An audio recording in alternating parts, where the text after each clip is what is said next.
আমার স্বামী রাসেল যখন তার দ্বিতীয় স্ত্রী তমাকে নিয়ে বাসায় ঢুকলো, আমি একটু অবাক হলাম না। মোটামুটি 3 বছর ধরেই আমি তার বিয়ের গুঞ্জন শুনছি। ব্যাপারটা যে সত্যি তা বুঝতে পেরে আব্বা আম্মা মানে আমার শ্বশুর শাশুড়ি গ্রামের বাড়িতে চলে গেছেন। তারা তাদের ছেলের এই কাজ কিছুতেই মেনে নিতে পারেননি।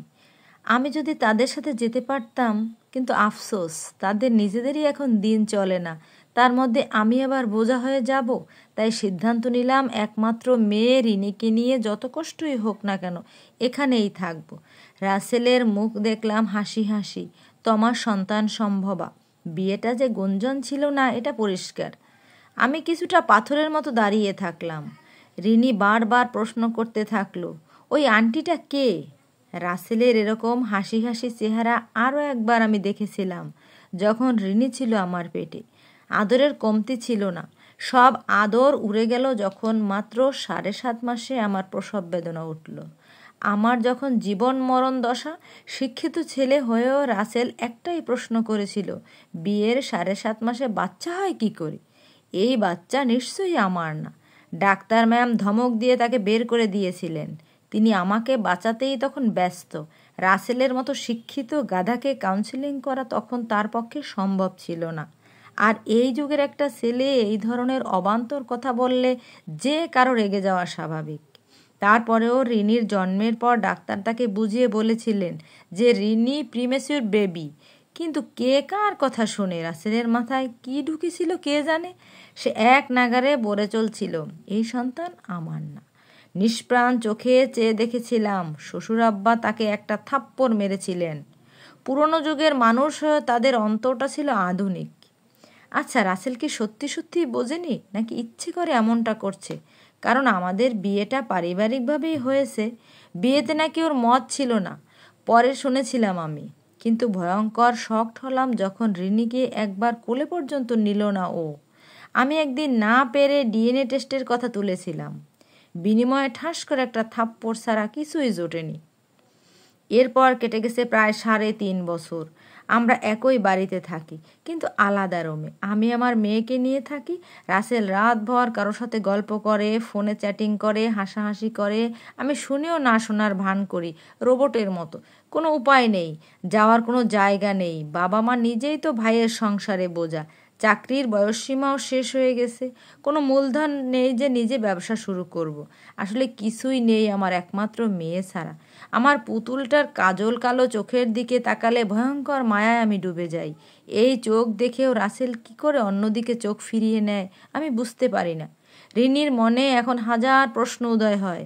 সবার বাবা এত আদর করে, ওর বাবা কেন করে না? আমি নির্বাক থাকি, কি উত্তর দিব মেয়েকে? তবুও মাঝে মাঝে জোরাজুরিতে বলি, সবাই তো আর একরকম হয় না। এখন তুমি বড় হচ্ছ, আস্তে ধীরে সব জানবে, বুঝবে। রিনি গালে হাত দিয়ে শোনে, মায়ের কষ্টটা সে এখন একটু একটু করে বুঝতে শিখেছে। স্কুলে যেবার আমার আদরের পুতুলটা প্রথম হলো, দৌড়ে গিয়ে বাবাকে রিপোর্ট কার্ড দেখালো। রাসেল শুধু রিপোর্ট কার্ডটা ছুঁড়েই মারেনি, রিনিকে একটা ঠাস করে থাপ্পড় বসিয়ে দিল। আবার মারতে যখন উদ্যত হলো, আমি দৌড়ে গিয়ে মেয়েটাকে জাপটে ধরলাম। আমার পিঠে প্রচণ্ড একটা আঘাত পেলাম। ভাবলেই শিউরে উঠলাম, আমার মেয়েটা না ধরলে এই আঘাতটা তার ওই ছোট্ট শরীরে লাগতো। কি করে পারে সব রাসেল? কিছুদিন পর তোমার একটি পুত্র সন্তান হলো। রাসেলের সে কি আনন্দ! পাড়া প্রতিবেশী বন্ধু বান্ধব সবাইকে মিষ্টি খাওয়াচ্ছে। কোল থেকে বাচ্চাটাকে নামাচ্ছে না। আমি আর চোখে দেখি না রাসেলকে, না রিনিকে। ওর চোখে চোখে যেমন একটা অবিহ্বল অনুভূতি, অনেকটা ব্যাখ্যাতীত, যেন আমায় নিয়ে কেন বাবা এমন করে না। আমি যতটা সম্ভব রিনিকে দূরে রাখি, মেয়ের আবদারগুলো পূরণ করার চেষ্টা করি, যদিও টাকার জন্য সেই রাসেলের কাছেই হাত পাততে হয়। মামনি, বাবা কেন আমায় আদর করে না? ওই ছোট্ট বাবুটাকে কত আদর করে। আমি বিষণ্ণ হয়ে মেয়ের দিকে তাকাই। চলো না মামনি, আমরা বাবুটাকে অন্য কোথাও দিয়ে আসি, তাহলে বাবা আমাকে ওর মতো আদর করবে।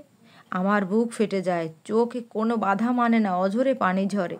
এভাবেই কেটে গেল প্রায় 2.5 বছর। এক বিষণ্ণ সন্ধ্যায় বসে বসে আমাদের বিয়ের ছবিগুলো দেখছিলাম। মলিন ঝাপসা স্মৃতি। এই 2.5 বছরে আমাদের সম্পর্কের আরও অবনতি ঘটেছে। বাইরের মানুষের কাছে এখন আমি কাজের মহিলা। মামনি, তুমি কি করছো? নিষ্প্রাণ কণ্ঠে বলে আমার ছোট্ট রিনি। আমি কোনো মতে চোখের পানি সামলে বললাম, কিছু না মা, এমনি বসে আছি। কিছু বলবে তুমি আম্মু? জানো মামনি, ছোট ভাই ছাদ থেকে পড়ে গেছে। কি? আমার অন্তরাত্মা কেঁপে উঠল। তুমি কি করে জানলে? বারে, আমরা একসাথে খেলছিলাম তো, নিচে উকি মারতে গিয়ে পড়ে গেছে।